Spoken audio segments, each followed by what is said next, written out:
ভক্তি করতে গেলে কী কী প্রয়োজন, মানে ধরুন মানে আমি জানি সব কিছু জানি, তারপরে আমি ঠিকঠাক মতো মানে নিষ্ঠা ভজন তেমন আমার হচ্ছে না, এক্ষেত্রে মানে কী কী করণীয়, মানে অপরাধ তো হয়ে যাচ্ছে, এরপর ক্ষেত্রে কী কী প্রয়োজন, মানে নিজের উপর কীরকম রকম অ্যাকশন নেওয়া উচিত? এইটা সত্য কথা, আমরা সকলে জানি। জানি কেন বল, জানিয়া শুনিয়া কিছু খাইনি না। হ্যাঁ, কে জানে না? সব জানি, কিন্তু শুদ্ধ ভক্তি কেন হচ্ছে না?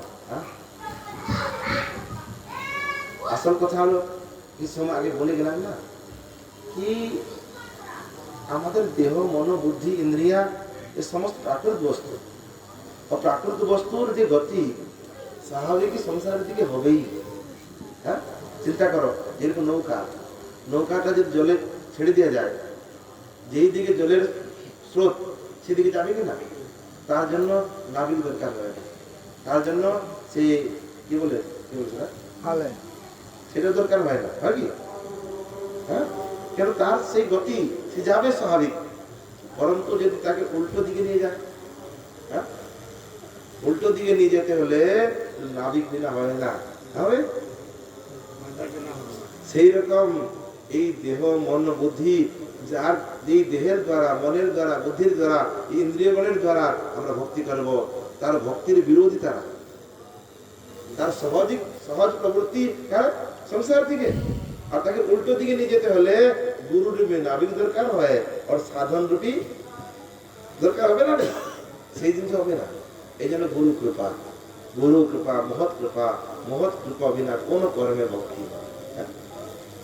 মহৎ কৃপা বিনা, এই জন্য মহৎ কৃপা লাভ করার জন্য আমাদের হৃদয়ে এই সাধু সঙ্গ, হরিকথা, তাদের আজ্ঞা পালন করা, এই মহৎ কৃপা। কৃপা মানে কি? গুরুদেবকে সেবা করে কৃপা লাভ করা যায় না। সেবা মানে কি? সেবা মানে তাকে খেতে দিলাম, পড়তে দিলাম, এটা সেবা নয়। যথার্থ সেবা কি? গুরুর আজ্ঞা পালন করাটাই যথার্থ সেবা। ওনার আজ্ঞা পালন করাটাই যথার্থ সেবা। খালি করতে দিলাম, খেতে দিলাম, দক্ষিণা দিলাম, এটা সেবা করলাম গুরুদেবের, এটা সেবা নয়। হ্যাঁ, আমরা খেতে দিয়ে, করতে দিয়ে, দক্ষিণাও দিয়ে তার আজ্ঞা পালন করি না। সাধু গুরু তাদের আজ্ঞা পালন করাই যথার্থ সেবা। और সেই সেবাতেই কৃপা লাভ হয়।